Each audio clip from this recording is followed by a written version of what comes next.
कि प्रभु यीशु मसीह जब क्रॉस के ऊपर थे तो उन्होंने 7 शब्द कहे और आज उन्होंने दूसरा शब्द कहा और उन्होंने कहा कि सचमुच तू मेरे साथ कहाँ पर होगा? स्वर्गलोक में होगा। कहाँ पर होगा जी? स्वर्गलोक में होगा। कि मैं तुमको सच सच कहता हूँ कि तू मेरे साथ पैराडाइज में होगा और तू मेरे साथ कहाँ पर होगा? स्वर्गलोक में होगा। यहाँ पर स्थिति ऐसी थी कि प्रभु यीशु मसीह क्रॉस के ऊपर थे और प्रभु यीशु मसीह के साथ 2 डाकू लटकाए गए थे। और बाइबल में आप अगर देखें तो कैनोनिकल गॉस्पल हैं। कैनोनिकल गॉस्पल उनको बोलते हैं मत्ती, मरकुस, लूका और यूहन्ना। और यहाँ पर जो इन्फॉर्मेशन मिलती है उनको कैनोनिकल गॉस्पल बोलते हैं। चाहे वो प्रोटेस्टेंट चर्च हो, ऑर्थोडॉक्स हो और कैथोलिक चर्च हो, वो सारे इन कैनोनिकल गॉस्पल्स पर क्या करते हैं? बिलीव करते हैं। और ये जो गॉस्पल हैं ये 60 एडी से 100 एडी तक लिखे गए। पर इसके साथ साथ और भी काफ़ी ऐसे रिसोर्सेज हैं और क्रिश्चियन ट्रेडिशन है और अगर देखा जाए तो एपोक्रिफल सोर्सेज हैं जिनसे हमें कई बातों का क्या चलता है? पता चलता है। एपोक्रिफल सोर्सेज क्या हैं? जैसे गॉस्पल ऑफ थॉमस भी है, गॉस्पल ऑफ पीटर भी है, गॉस्पल ऑफ मैरी मैगदलीनी भी है, इन्फेसी गॉस्पल ऑफ जेम्स भी है और गॉस्पल ऑफ निकोदेमस भी है। और जब हम गॉस्पल ऑफ निकोदेमस को, जो ये सोर्सेज थे, ये बाइबल में इसलिए नहीं आए क्योंकि ये बहुत बाद में लिखे गए। प्रभु यीशु मसीह जब के जन्म, उनकी मृत्यु के बाद और जब बाइबल बन गई उसके बाद इन सोर्सेज को लिखा गया। और जो गॉस्पल ऑफ निकोदेमस है और उसमें इन दोनों डाकुओं का नाम भी लिखा गया है। और एक डाकू का नाम उसमें बताया है डिस्मास है और दूसरे का और जस्टस नाम उन्होंने दिया है। और उसमें बताया है कि जो क्रिश्चियन ट्रेडिशन है कि इनको इसलिए क्रूस पे लटका दिया गया था क्योंकि ये भी और रोम के खिलाफ और देशद्रोह का काम कर रहे थे और चांसेस हैं कि ये भी जिलट्स थे और बरअब्बा से क्या थे जी? मिले हुए थे। आमीन। और इस प्रकार से अलग अलग सोर्सेस से पता चलता है कि ये 2 डाकू क्या थे, कौन थे। पर मैं आपको एक बात बताना चाहता हूं कि जब इन डाकुओं को प्रभु यीशु मसीह के साथ लटकाया गया तो आप इस बात को समझो कि वहां की परिस्थिति क्या थी। लोग बोलते हैं कि डाकू तो अच्छा था, ठीक है, ना उसको बपतिस्मा लेने की जरूरत पड़ी, ना उसको चर्च आने की जरूरत पड़ी, ना उसको कोई काम करने की जरूरत पड़ी। और प्रभु यीशु मसीह ने बोल दिया, मैं तुमसे सच सच कहता हूं तू आज ही मेरे साथ कहां पर होगा जी? स्वर्गलोक में होगा। कहां पर होगा जी? स्वर्गलोक में होगा। आज हम इसके ऊपर मनन करेंगे। आज मैं बताऊंगा वहां पर क्या परिस्थिति थी। आज मैं आपको समझाने की कोशिश करता हूं कि जब प्रभु यीशु मसीह को लटकाया गया था उनके साथ कितने डाकुओं को लटकाया गया था? 2। ठीक है। अगर गॉस्पल ऑफ निकोदेमस के बारे में सुने तो वो बोलता है एक तरफ जस्टस था और दूसरी तरफ कौन था? डिस्मास था। मतलब जस्टस बुरा डाकू और जो डिस्मास था वो क्या था? अच्छा डाकू था। ठीक है। और जिसने क्या कर लिया? पश्चाताप कर लिया। और जब उनको लटकाया गया था आपको पता वहां पर क्या परिस्थिति थी? वहां पर 4 प्रकार के लोग थे। कितने प्रकार के लोग थे जी? कितने प्रकार के लोग थे? 4 प्रकार के। एक वो लोग थे जो वहां पर चल फिर रहे थे। क्या कर रहे थे जी? चल फिर रहे थे। वो पहले प्रकार के लोग थे। दूसरा, वहां पर सनहेदरीन के लोग थे। वो लोग थे जिन्होंने प्रभु यीशु मसीह को, और थोड़ी देर पहले हाई कोर्ट के लोग थे जिन्होंने कहा प्रभु यीशु मसीह को पिलातूस के पास लेकर जाओ क्योंकि इसको क्या मिलना चाहिए? मृत्यु दंड मिलना चाहिए। सनहेदरीन के कुछ लोग थे वहां पर। और सिपाही लोग थे, खास करके 4 स्क्वाड के लोग, सेंचुरियन, ये सारे सिपाही लोग भी वहां पर थे। और साथ में वहां पर वो 2 डाकू भी लटके हुए थे जो वहां पर थे। मतलब कितने प्रकार के लोग थे जी? 4 प्रकार के लोग। एक वो लोग जो जब प्रभु यीशु मसीह को क्रॉस पे लटका दिया गया था 2 डाकू उसके साथ लटका दिए गए थे। और बाइबल में लिखा वहां पर कुछ लोग चल रहे थे और ऐसे ऐसे कर रहे थे। कर देना, हम भी करते ना, ऐसे मुंह मारते हैं, इसका ने गाल करनी। और वो ऐसे कर रहे थे, ऐसे ऐसे करके, ऐसे ऐसे करके। आपको पता बाइबल में क्या लिखा? बाइबल में मत्ती उसका 27 अध्याय उसके 39 वर्ष में लिखा कि आने जाने वाले लोग सिर हिला हिलाकर उसकी निंदा करते थे और ये कहते थे ये मंदिर को ढाने वाला और 3 दिन में बनाने वाला है। अपने आप को तो बचा, यदि तू परमेश्वर का पुत्र है तो क्रूस से क्या करा जी, उतरा। मतलब वहां पर जो 4 प्रकार के लोग थे, उनमें से एक प्रकार के लोग जो वहां पर चल रहे थे, सिर हिला हिलाकर प्रभु यीशु मसीह की निंदा कर रहे थे। और तू तो बोलता था कि मंदिर को ढा दो, मैं 30 दिन में बना लूंगा।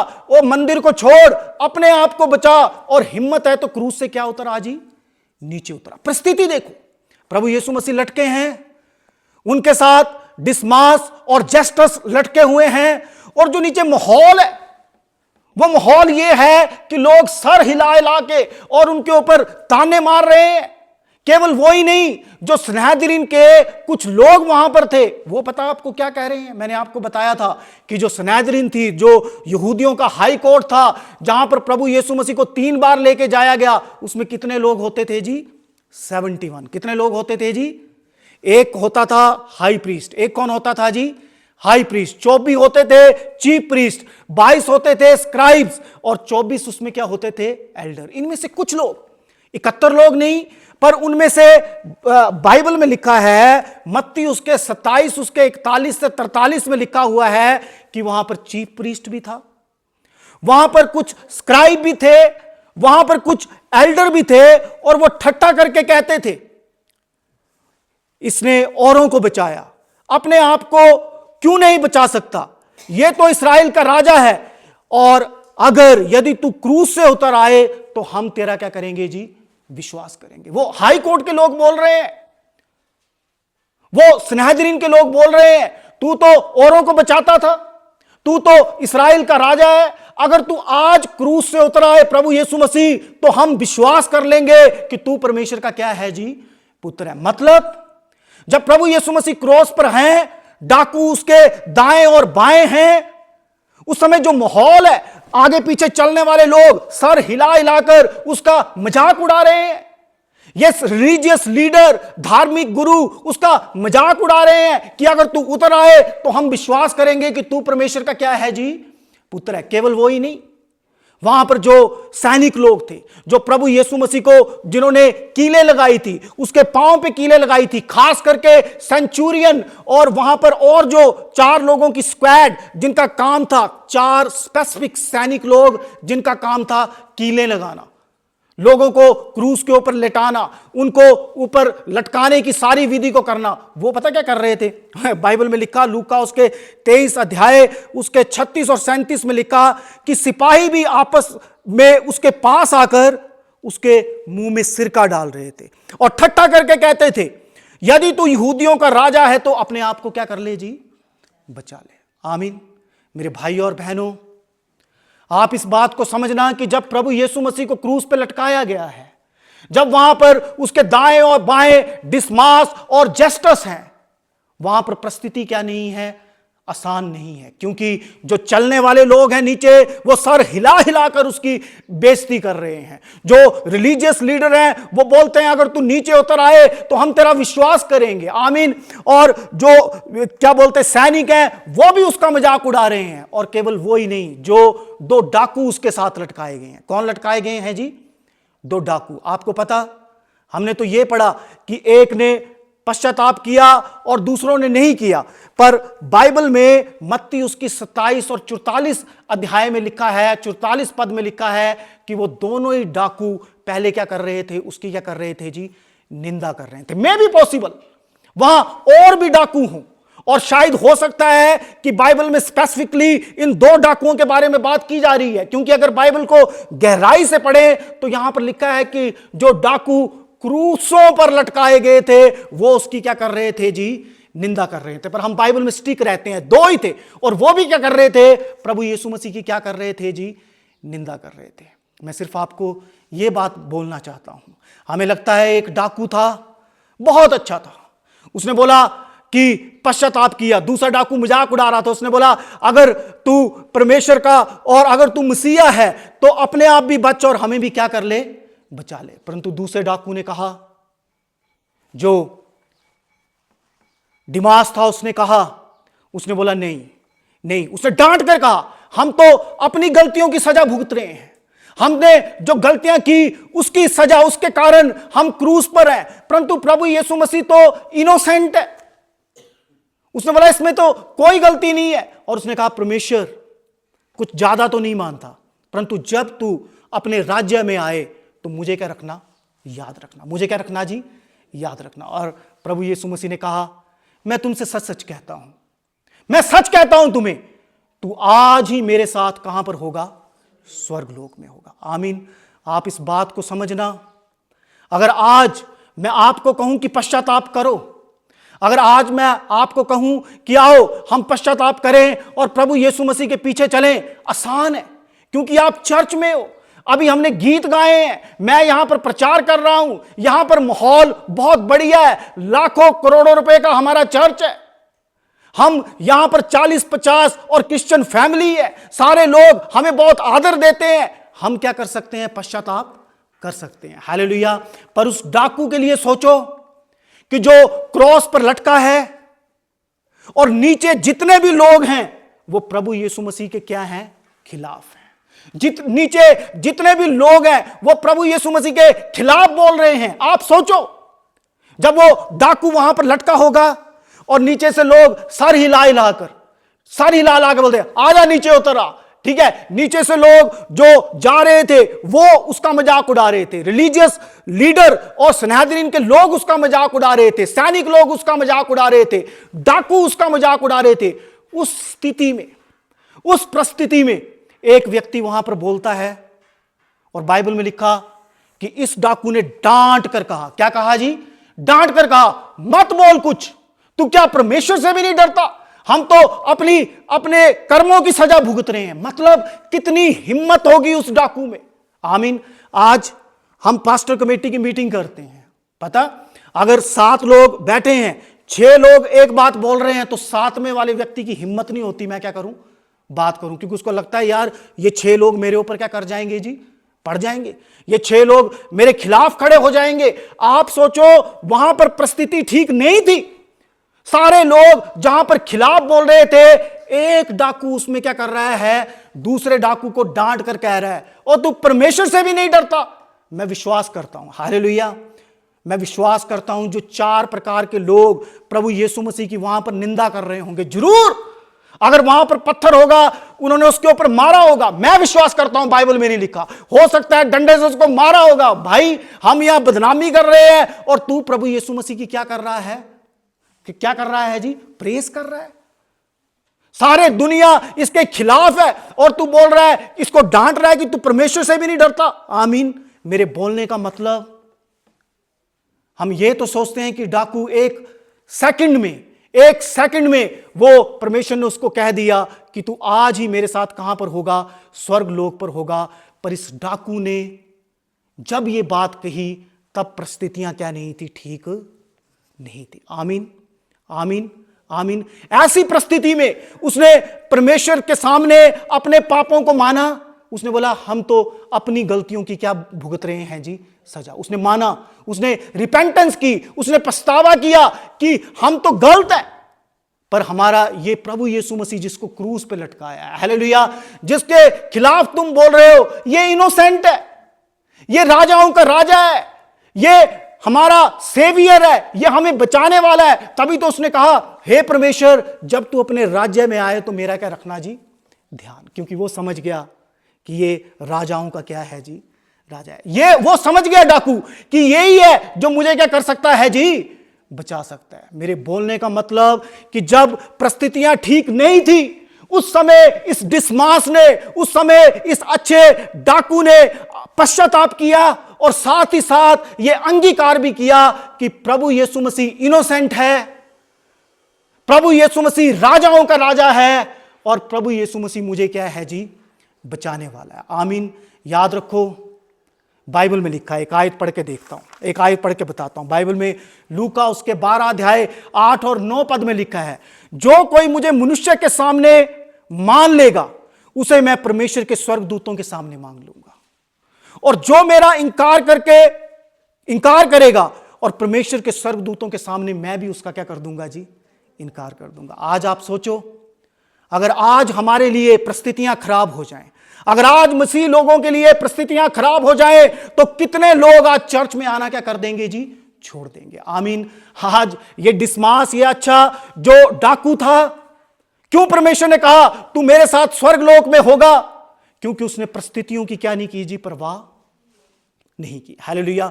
परमेश्वर कैसे उसको छोड़ सकता था? क्योंकि वचन में लिखा था कि जो लोगों के सामने मुझे मान लेता है, परमेश्वर के स्वर्गदूतों के सामने मैं भी उसको क्या कर लूंगा जी? मान लूंगा। हालेलुया। यही कारण रहा होगा कि जब सारे लोग, जब 4 प्रकार की अलग अलग भीड़ प्रभु यीशु मसीह के खिलाफ बोल रही है, इन लोगों के सामने उस डिस्मास ने, उस अच्छे डाकू ने प्रभु यीशु मसीह को क्या कर लिया जी? मान लिया। उसने क्या कर लिया जी? मान लिया। उसने केवल यही नहीं और पश्चाताप ही नहीं किया कि मैं पापी हूं, परंतु उसने यह भी मान लिया कि यह क्या है? मासूम है। उसने यह भी मान लिया यह राजाओं का राजा है और मुझे बचाने वाला है। आमीन। हालेलुया। आमीन। आज हम अपने जीवन की ओर देखें। आज हम देखें कि अगर परिस्थितियां आने वाले समय में हमारे खिलाफ हुई, अगर परिस्थितियां हमारे साथ नहीं हैं, तो क्या हम इस वचन को पूरा कर पाएंगे? कहीं ऐसा ना हो कि परमेश्वर बोले कि तुमने लोगों के सामने मेरा इनकार किया, अब मैं परमेश्वर के स्वर्गदूतों के सामने भी तुम्हारा क्या करता हूं जी? भाई कोटगढ़ी रो ठीक है, स्वर्ग लोक और स्वर्ग छोड़ो। आमीन। हालेलुया। केवल और इस डिस्मास और अच्छे डाकू के लिए परिस्थितियां ही खराब नहीं थी, पर वहां पर कोई अद्भुत घटना भी नहीं घटी। क्या नहीं घटी जी? अद्भुत घटना भी नहीं घटी। अगर यहां पर एक लाइट चले ना, अभी एक लाइट यहां पर चलना शुरू कर दे, आप बहुत जल्दी विश्वास करेंगे, आप बहुत जल्दी पश्चाताप करेंगे। क्यों? क्योंकि अद्भुत काम हो रहा है। क्या हो रहा है जी? अद्भुत काम। पर याद रखो, जब उस डाकू ने पश्चाताप किया, क्या वहां पर कोई अद्भुत काम हुआ? कुछ भी नहीं हुआ। हां, यही अद्भुत काम था कि लोग उसका क्या कर रहे थे? प्रभु यीशु मसीह का क्या कर रहे थे जी? मजाक उड़ा रहे थे। आमीन। पता, ये दूसरा शब्द तब बोला गया, बाइबल में लिखा 9 बजे प्रभु यीशु मसीह क्रूस पर था। बाइबल में लिखा 3 बजे प्रभु यीशु मसीह की मृत्यु क्रूस के ऊपर होगी। बाइबल में लिखा ठीक 12 बजे वहां पर अंधेरा छा गया। पर जब उस डाकू ने और पश्चाताप किया, कन्फेशन किया, तब वहां पर कोई भी क्या नहीं था? अंधेरा नहीं था। आमीन। ऐसा नहीं था कि सारे इलाके में अंधेरा छा गया और वो डिस्मास बड़ा डाकू जो था बड़ा इंप्रेस हो गया। उसने बोला हां यार प्रभु, मैं अपने पापों को मानता हूं, ठीक है, तू निर्दोष है और तू क्या है? राजाओं का राजा है, तू मुझे बचाने वाला है, जब प्रभु तू अपने राज्य में आए तो मुझे याद रखना। नहीं, वहां पर कोई अंधेरा नहीं छाया था। यह सब कुछ उसके बाद हुआ है। आमीन। हालेलुया। अंधेरा बाद में छाया। मंदिर का पर्दा जो 2 भाग में फट गया, वो बाद में फटा। वहां पर जो भूकंप आया जब प्रभु यीशु मसीह क्रॉस के ऊपर थे, वो बाद में आया। वहां पर पत्थर फट गए, टूटना शुरू हो गए, यह चमत्कार बाद में हुआ। वहां पर कब्रें खुल गई, यह चमत्कार बाद में हुआ। यह सब देखकर सेंचुरियन जो सिपाहियों का और वो था, कमांडर था, उसने पश्चाताप कर लिया। यह बाद में हुआ। मतलब जब डिस्मास ने, उस डाकू ने पश्चाताप किया, कन्फेशन किया, इनमें से कोई भी चमत्कार तब तक हुआ नहीं था। हालेलुया। यह है क्वालिटी उस डिस्मास की। केवल उसने अनफेवरेबल सर्कमस्टांसिस में, ऐसी परिस्थितियां जो ठीक नहीं हैं, उन परिस्थितियों में अपने पापों को और प्रभु यीशु मसीह को उद्धारकर्ता नहीं माना, पर उसने बिना किसी चमत्कार को देखे हुए, आमीन आमीन, बिना किसी के चमत्कार को देखे हुए उसने बोला परमेश्वर मैं क्या हूं? पापी हूं। मैं क्या हूं जी? पापी हूं। पर तुम निर्दोष हो परमेश्वर, तुम राजाओं के राजा हो, तुम मुझे बचाने वाले हो। हालेलुया। और प्रभु यीशु मसीह ने कहा मैं तुमसे सच सच कहता हूं, तू आज ही मेरे साथ क्या होगा जी? स्वर्ग में होगा। यह क्वालिटी थी। आमीन। आज जब तक हमारे पास हमें कोई चमत्कार नहीं दिखाई देता, हम चर्च छोड़ देते, बोले जी हमारे पादरी में तो दम ही नहीं है, ठीक है, हाथ रखने से हम क्या नहीं करते, घूमते ही नहीं, कोई चमत्कार ही नहीं हो रहा। यह कम चमत्कार है कि प्रभु यीशु मसीह ने अपनी जान हमारे लिए दे दी है। यह कम चमत्कार है कि हम परमेश्वर के वचन को सुन पा रहे हैं। यह कम चमत्कार है कि एक व्यक्ति परमेश्वर के वचन को सुनकर अपने जीवन को बदल ले। आमीन। हालेलुया। यह ज्यादा बड़ा चमत्कार है उन चमत्कारों से जो हम देखते हैं। हालेलुया।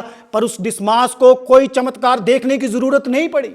अगर आज आप चमत्कार देखकर ही प्रभु यीशु मसीह पर विश्वास करते हैं तो बाइबल में पता क्या लिखा पढ़ता हूं, यूहन्ना उसके 4:48 में लिखा, यीशु ने उनसे कहा, जब तक तुम चिन्ह और चमत्कार ना देख लो तब तक तुम क्या नहीं करते, विश्वास क्या नहीं करते जी, विश्वास नहीं करते। यही नहीं रुके प्रभु यीशु मसीह। मत्ती उसकी 12:39 में लिखा, इस युग के बुरे और व्यभिचारी लोग चिन्ह और चमत्कार चाहते हैं। क्या चाहते हैं जी, चिन्ह और क्या चाहते हैं जी, चमत्कार। पर धन्यवाद देना चाहिए, हालेलुया, सीखना चाहिए उस डिस्मास से जिसको ना चिन्ह की जरूरत थी और ना किसकी जरूरत थी जी, चमत्कार की जरूरत थी। समझ आई? उस डिस्मास ने, उस अच्छे डाकू ने केवल अनफेवरेबल सर्कमस्टांसिस में, मतलब जब परिस्थितियां सही नहीं थी तब भी उसने परमेश्वर को कबूल नहीं किया, पर उसके साथ साथ उसने तब भी परमेश्वर को कबूल किया जब तक उसने कोई भी क्या नहीं देखा था, चमत्कार नहीं देखा था। तभी हमारे प्रभु यीशु मसीह ने दूसरी बानी कही, मैं तुमसे सच कहता हूं। क्या कहता हूं जी, सच कहता हूं। क्या सच कहता हूं? डिवाइन अश्योरेंस, उसको अश्योर्ड कर दिया, मैं तुमसे सच कहता हूं। और यह कोई हल्की बल्की बात नहीं है, अश्योरेंस मेरी बात नहीं है कि हां लक्की मैं तेरे लिए ये करूंगा, परमेश्वर की उसने बोला मैं तुमसे सच कहता हूं। मैं क्या कहता हूं जी, तुमसे क्या कहता हूं, सच कहता हूं। आज क्या, कब जी, कब नहीं, परसों तू मेरे साथ वो होगा, नहीं 20 दिन बाद तू मेरे साथ स्वर्गलोक में होगा, 50 दिन बाद तू मेरे साथ स्वर्गलोक में होगा। नहीं, मैं अश्योरेंस देता हूं, अश्योरिटी देता हूं कि तू आज ही, क्या जी, आज ही किसके साथ होगा, मेरे साथ होगा। परमेश्वर के साथ होना कोई छोटी बात है? आमीन। स्वर्ग क्या है? स्वर्ग कोई ऐसी जगह नहीं है जो बहुत बड़ी अच्छी है, परंतु जहां पर प्रभु यीशु मसीह होते हैं वो जगह ही क्या बन जाती है, स्वर्ग बन जाती है। हालेलुया। उसने बोला इंश्योरेंस दी, मैं सच कहता हूं, तू आज ही विद मी, मतलब आज ही तू किसके क्या होगा, मेरे साथ। कहां पर होगा जी, स्वर्गलोक में होगा। मैं तुम्हें क्योंकि तूने परिस्थितियों का क्या नहीं दिया, ध्यान नहीं दिया। आमीन। तूने उन लोगों के सामने मुझे मान लिया जो लोग मेरी क्या कर रहे थे और बदनामी कर रहे थे। तूने लोगों के सामने मुझे माना है, इसलिए स्वर्गदूतों के सामने आज मैंने तुझे क्या कर लिया, मान लिया। तू वो क्रिश्चियन नहीं था जो चमत्कार देखकर और मेरे पीछे आए, पर उन सारे चमत्कार होने से पहले तूने अपने पापों से क्या किया, क्षमा किया। उन सारे चमत्कार होने से पहले तूने माना कि मैं क्या हूं, इनोसेंट हूं, मेरे में कोई क्या नहीं है, दोष नहीं है। आपको पता, प्रभु ये छठी बार था, छठी टाइम पिलातुस ने 3 बार प्रभु यीशु मसीह को क्या कहा, ये क्या है, निर्दोष है। ये क्या है जी, इनोसेंट है। आमीन। कितनी बार कहा, 3 बार। हेरोदेस ने 1 बार कहा, मैं इसमें कोई दोष नहीं पाता, ये निर्दोष है। पिलातुस की पत्नी ने 1 बार कहा। जब पिलातुस सिंहासन के ऊपर बैठ गया ना, उसकी पत्नी ने एक व्यक्ति भेजा, उसने बोला मेरे पति को जाके बोलो, पिलातुस को जाके बोलो कि इस धर्मी व्यक्ति, इस इनोसेंट व्यक्ति के ऊपर वो क्या ना करे, हाथ ना डाले, इससे दूर रहे, क्योंकि स्वप्न में मैंने इसके कारण क्या किया है, दुख उठाया है। आमीन।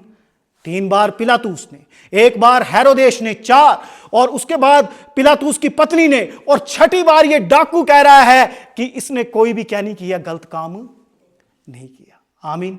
कि प्रभु यीशु मसीह क्या है जी, निर्दोष है। वो राजाओं का राजा है और वो हमें बचाने वाला है। मतलब जब प्रभु यीशु मसीह कहते हैं मैं सच कहता हूं कि तू आज ही मेरे साथ स्वर्गलोक में होगा, मतलब परमेश्वर ने एक उद्धार का शब्द बोल दिया। क्या बोल दिया जी, उद्धार, सैल्वेशन। मतलब परमेश्वर ने डाकू की सैल्वेशन का इंतजाम कर दिया। उसने बोला तू आज ही मेरे साथ कहां पर होगा जी, स्वर्गलोक में होगा। आपको पता स्वर्गलोक क्या है? पता है स्वर्गलोक क्या है? बोलते डाकू कैसे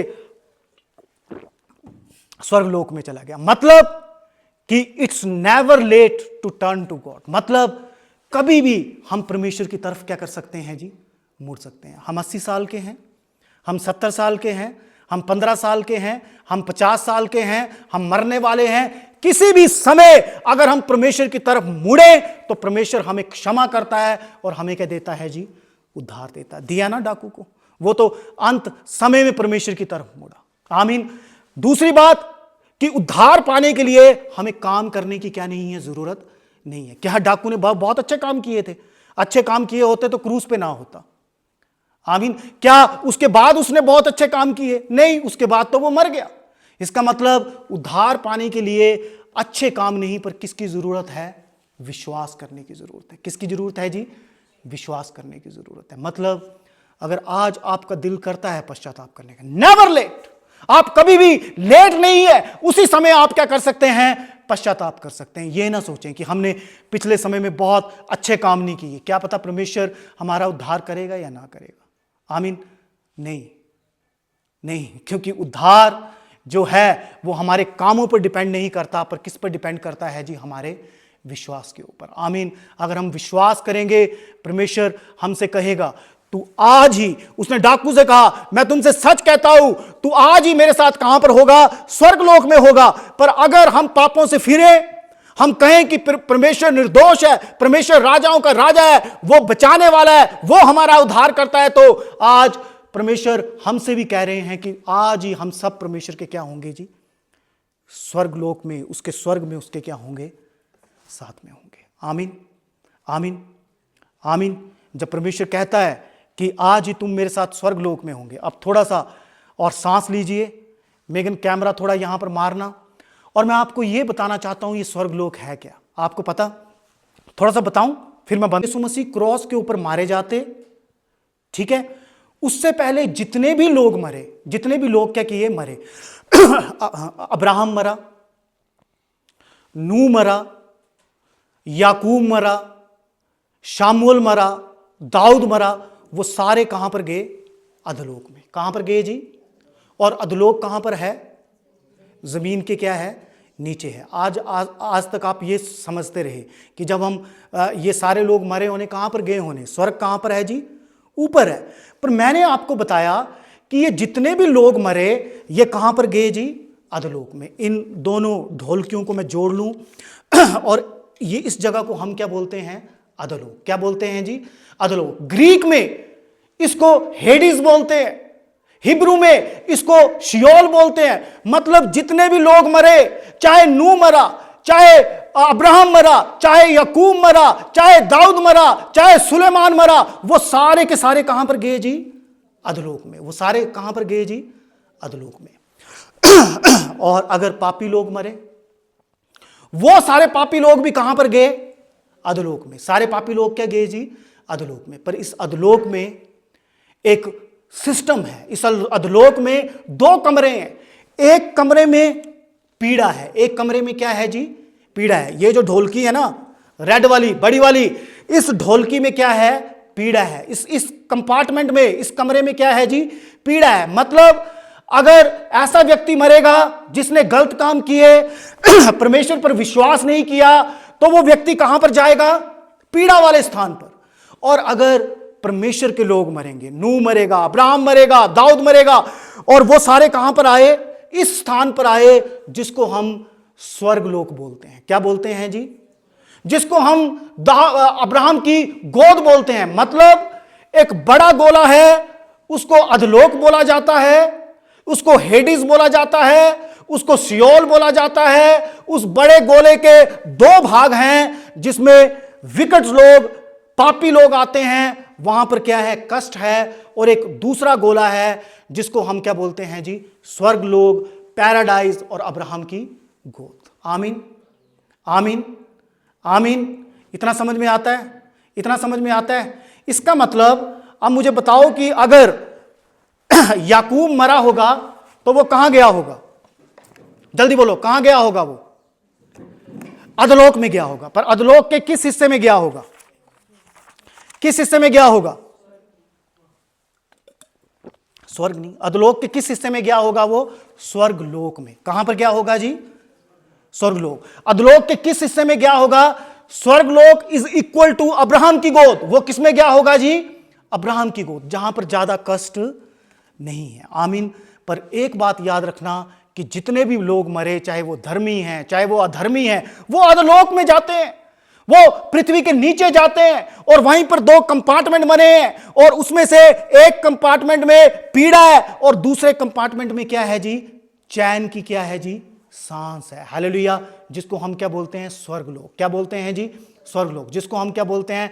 अब्राहम की गोद। जब परमेश्वर ने कहा मैं तुमसे सच सच कहता हूं, तू आज ही मेरे साथ स्वर्गलोक में होगा, तू आज ही मेरे साथ पैराडाइज में होगा, तो क्या वो ऊपर गया या नीचे आया?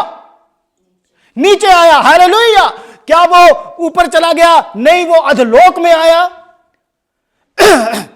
वो अधोलोक के उस कंपार्टमेंट में आया जहां पर अच्छे और संत लोग रहते थे। वो अधोलोक के उस कंपार्टमेंट में आया जिसको अब्राहम की क्या कहते हैं? गोद कहते हैं, और जिसको क्या कहते हैं जी? स्वर्ग लोक कहते हैं। आमीन, आमीन, आमीन। कुछ आयतें पढ़ता हूं क्योंकि आपके चेहरे मुझे देख के लग रहा है ये क्या पादरी साहब आज सिखा रहे हैं। आपको पता, जो याकूब था और जब उसका बेटा यूसुफ, उसके भाइयों ने उसको गड्ढे में डाल दिया, बेच दिया, उस घटना को मैं पढ़ता हूं क्या हुआ। उसके सब बेटे और बेटियां याकूब को शांति देने का प्रयत्न कर रहे थे, परंतु उसको शांति ना मिली और वह यही कहता रहा, मैं तो विलाप करता हुआ अपने पुत्र के पास अधोलोक में उतर जाऊंगा। कहां पर उतर जाऊंगा जी? कौन बोल रहा है? याकूब। कहां बोल रहा है? उत्पत्ति 38 अध्याय उसके 35 में। याकूब से बना इस्राएल बोल रहा है, मतलब हमारा बाप बोल रहा है कि मैं कहां पर उतर जाऊंगा जी? अधोलोक में। मतलब मैं पृथ्वी के क्या उतर जाऊंगा? नीचे उतर जाऊंगा। भजन संहिता 16:10 में दाऊद कहता है, क्योंकि तू मेरे प्राण को अधोलोक में सड़ने ना देगा और अपने पवित्र भक्त को क्या नहीं करने देगा? सड़ने ना देगा। मतलब दाऊद भी बोलता है कि मेरे प्राण कहां पर जाएंगे जी? अधोलोक में जाएंगे। और वो बोलता है तू मेरे प्राण को अधोलोक में क्या नहीं करेगा? छोड़ेगा नहीं। क्या नहीं करेगा? छोड़ेगा नहीं। और मेरे शरीर को क्या नहीं करने देगा? सड़ने नहीं देगा। शामूएल, जब शाऊल राजा था, शामूएल मर गया, ठीक है, और लोग उसके ऊपर युद्ध कर रहे थे। जल्दी से समझना, लोग क्या कर रहे थे जी? युद्ध कर रहे थे। उसको स्वप्न भी नहीं आ रहा था, उरीम से भी उसको पता नहीं चल रहा था, कोई भविष्यवक्ता भी नहीं बता रहा था। तब शाऊल जो था एक भूत सिद्धि वाली के पास गया। किसके पास गया जी? इंदौर में रहती थी। उसने अपना भेष बदला, उसने बोला, भूत सिद्धि वाली को जाके बोला, क्या तू शामूएल जो मेरा भविष्यवक्ता है, क्या तू जो परमेश्वर का भक्त है, क्या तू उसको जिंदा कर सकती है? उसने बोला नहीं, क्योंकि शाऊल बड़ा खराब है, उसने सारे जादू करने वालों को, उसने सारे और भूत सिद्धि करने वालों को मरवा दिया। अगर उसे पता चले तो वो मुझे भी क्या कर देगा जी? मरवा देगा। पर अब उसको क्या पता कि शाऊल खुद ही आया है भेष बदल के। ठीक है, उसने बोला कोई टेंशन नहीं, तेरी जिंदगी की टेंशन मैं लेता हूं, तुझे कुछ नहीं होता है, तू चल और जहां पर शामूएल है वो परमेश्वर का भक्त है, उसको क्या कर? वापिस ला। और फिर मैं पढ़ता हूं क्या हुआ। ठीक है, वो चले गए और क्या हुआ? राजा ने उससे कहा मत डर। पहला शामूएल उसका 28 उसके 13 और 15। राजा ने उससे कहा मत डर, तुझे क्या देख पड़ता है? स्त्री ने शाऊल से कहा, मुझे एक देवता पृथ्वी के ऊपर चढ़ता हुआ क्या करता है? दिखाई पड़ता है। इसका मतलब शाऊल भी कहां से आया? पृथ्वी से नीचे से चढ़ता हुआ कहां पर आया? ऊपर। आमीन। मतलब शामूएल भी कहां से आया? पृथ्वी के नीचे से चढ़ता हुआ कहां से आया? ऊपर। मतलब याकूब भी अधोलोक में पृथ्वी के नीचे, दाऊद भी पृथ्वी के नीचे, और शामूएल भी कहां था जी? पृथ्वी के नीचे। इशाया को देख लो, इशाया उसके 38 और उसके 10 में लिखा है, मैं अपनी आयु के बीच में ही अधोलोक के फाटकों में क्या कर जाऊंगा? प्रवेश कर जाऊंगा। उसने बोला मैं अपनी आयु के बीच में ही अधोलोक के फाटकों में प्रवेश कर जाऊंगा, क्योंकि मेरी शेष आयु हर ली गई है। आमीन। मतलब ये मैं आपको बताना चाह रहा हूं कि जब मैं आपको बोलता हूं कि जो भी हमारे संत लोग मरे वो सारे कहां पर गए? अधोलोक में गए। वो सारे हेडिस में गए, वो सारे शियोल में गए। पर उस अधोलोक में दो कंपार्टमेंट हैं, एक बुरे लोगों के लिए और एक अच्छे लोगों के लिए। और जहां पर अच्छे लोग हैं उसको पैराडाइज कहा जाता है, जहां पर अच्छे लोग हैं उसको स्वर्गलोक कहा जाता है, और जहां पर अच्छे लोग हैं उसको क्या कहा जाता है जी? अब्राहम की क्या कहा जाता है?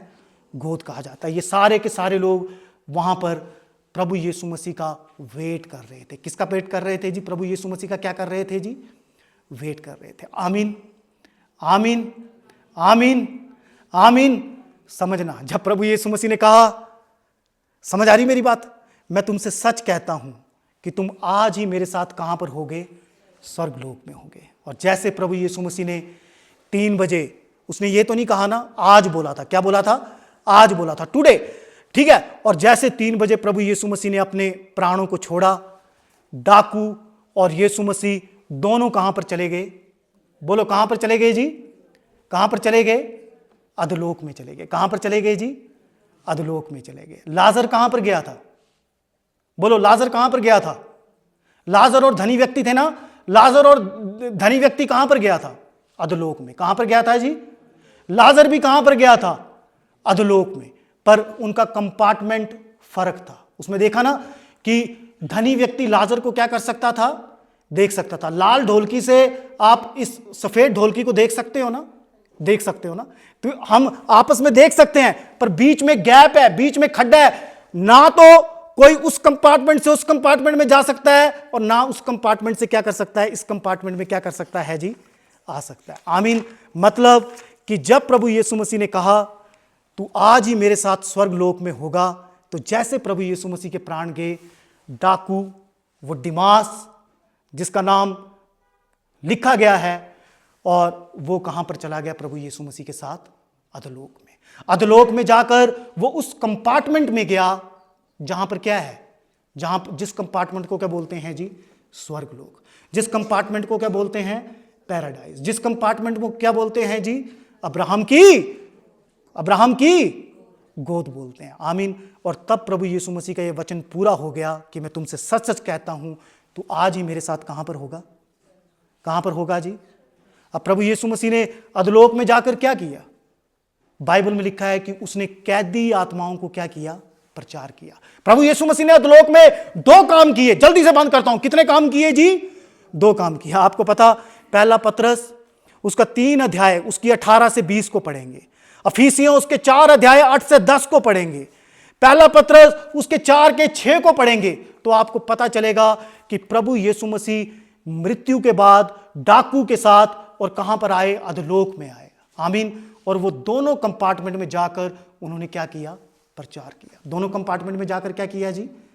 आपको पता उन्होंने क्या प्रचार किया? उसने बुरे लोगों के कंपार्टमेंट में जाकर उसने घोषणा की। क्या की जी? उसने घोषणा की। उसने घोषणा की कि मैंने पाप को खत्म कर दिया है, मैंने मृत्यु के ऊपर जय प्राप्त कर ली है, और आज के बाद मैं अपने लोगों के क्या रहूंगा जी? साथ रहूंगा। आमीन। और दूसरे कंपार्टमेंट में जाकर उसने पता क्या किया? जहां पर पुराने समय के संत रहते थे, उन सारे लोगों को लेकर, ध्यान से सुनना, ध्यान से सुनना, कौन आएगा? प्रिया आ गया, ठीक है। उसने क्या किया? दूसरे कंपार्टमेंट के सारे लोगों को, अब उस सफेद वाली ढोलकी में कौन है? सारे पुराने नियम के क्या हैं जी? संत हैं। अब प्रिया ये ढोलकी मुझे दे दे। उसने इस ढोलकी को उठाया, इस पैराडाइज को यहां से उठाया। मतलब जब इस पैराडाइज को उसने यहां से उठाया, मतलब वो डाकू भी यहां से क्या कर गया जी? उठ गया। नूह भी यहां से उठ गया, अब्राहम भी यहां से उठ गया। यहां से सारे पुराने समय के लोग जो यीशु मसीह की मृत्यु से पहले मरे थे, वो पैराडाइज ही, उसने अब्राहम की गोद ही, उसने स्वर्गलोक ही नीचे से उठाकर उसको तीसरे आसमान में ले गया। कहां पर ले गया जी? ये हुआ है। आमीन। आमीन। मतलब ये कि अगर आज हम मरेंगे तो हम कहां पर जाएंगे?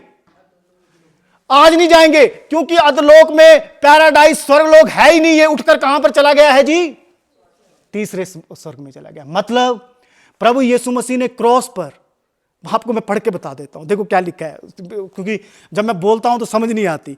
आपको पता है पहला पत्रस उसके 3 अध्याय उसके 18 और 20 में क्या लिखा है? 19 पद में लिखा है, उसी ने जाकर कैदी आत्माओं को भी क्या किया? प्रचार किया। कैदी आत्माओं को क्या किया जी? अब कैदी आत्माएं कहां थी? अधोलोक में थी। पहला पत्रस उसकी 4 की 6 में आप और गहराई में पढ़ना, क्योंकि मरे हुओं को भी सुसमाचार इसलिए सुनाया गया कि शरीर में तो मनुष्य के अनुसार उनका न्याय हो, पर आत्मा में उनको क्या मिले? अनंत जीवन मिले। देखो यहां भी लिखा है कि मरे हुओं को क्या सुनाया गया? सुसमाचार। इफिसियों उसके 4, 8 और 10 को पढ़ के देख लेना। वहां पर लिखा है कि उसके चढ़ने से क्या पाया जाता है? कि पृथ्वी के निचले स्थानों में उतर गया, और जो उतर गया वह जी भी उठा और आकाश पर चढ़ भी गया कि सबको क्या कर दे जी, परिपूर्ण कर दे। मेरे बोलने का मतलब कि प्रभु यीशु मसीह ने जब कहा कि तू आज ही मेरे साथ स्वर्ग लोक में होगा, उद्धार केवल डाकू का ही नहीं हुआ, परंतु जब प्रभु यीशु मसीह अधलोक में गए तो उद्धार उन ओल्ड टेस्टामेंट सेंट्स का भी हो गया। हालेलुया। वो उनको लेकर कहां पर चले गए जी, तीसरे स्वर्ग में लेकर चले गए। कहां पर लेकर चले गए जी, तीसरे स्वर्ग में। मेरी बातें समझ में आती है? कहां पर लेकर चले गए, कहां पर लेकर चले गए, तीसरे स्वर्ग में। आमीन। क्योंकि ये जो अब्राहम की गोद थी, ये जो स्वर्ग लोक था, ये टेम्परेरी था। ये क्या था जी, टेम्परेरी था। वो जो पुराने नियम के सेंट्स थे, उनका पूरी रीति से अभी पाप क्षमा नहीं हुए थे, क्योंकि प्रभु यीशु मसीह ने उनके लिए क्या नहीं दी थी, अभी जान नहीं दी थी। आमीन, आमीन। ये तो एक हाउस अरेस्ट था, मतलब हमें चर्च में बंद कर दो और अच्छा अच्छा खाना दो 2 महीने, तो क्या हम खुश होंगे? नहीं, क्योंकि हमें लगेगा हमें अरेस्ट कर लिया है। क्या कर लिया है जी, यहां पर क्या कर लिया है, अरेस्ट कर लिया। अपने माँ बाप से नहीं मिल सकते, अपने दोस्तों से नहीं मिल सकते, इसलिए ये टेम्परेरी प्लेस थी। अभी हमारे पाप, उन लोगों के पाप पूरे क्षमा नहीं हुए थे, वो हाउस अरेस्ट में थे। आमीन, हालेलुया। उनके लिए प्रभु यीशु मसीह का मरना क्या था जी, जरूरी था। और प्रभु यीशु मसीह ने मरकर ना केवल डिसमास का, ना केवल उस अच्छे और व्यक्ति का उद्धार किया, पर साथ साथ ओल्ड टेस्टामेंट सेंट्स का भी क्या कर दिया जी, उद्धार कर दिया। उनको भी कहां पर ले गया जी, तीसरे स्वर्ग में ले गया। हालेलुया। और केवल उनका ही उद्धार नहीं किया, साथ साथ किसका उद्धार कर दिया, किसका उद्धार कर दिया जी, हमारा भी कर दिया। खड़े हो जाएं, खड़े हो जाएं। ठीक है, मैं बोलता रहूंगा, आप सुनते रहें।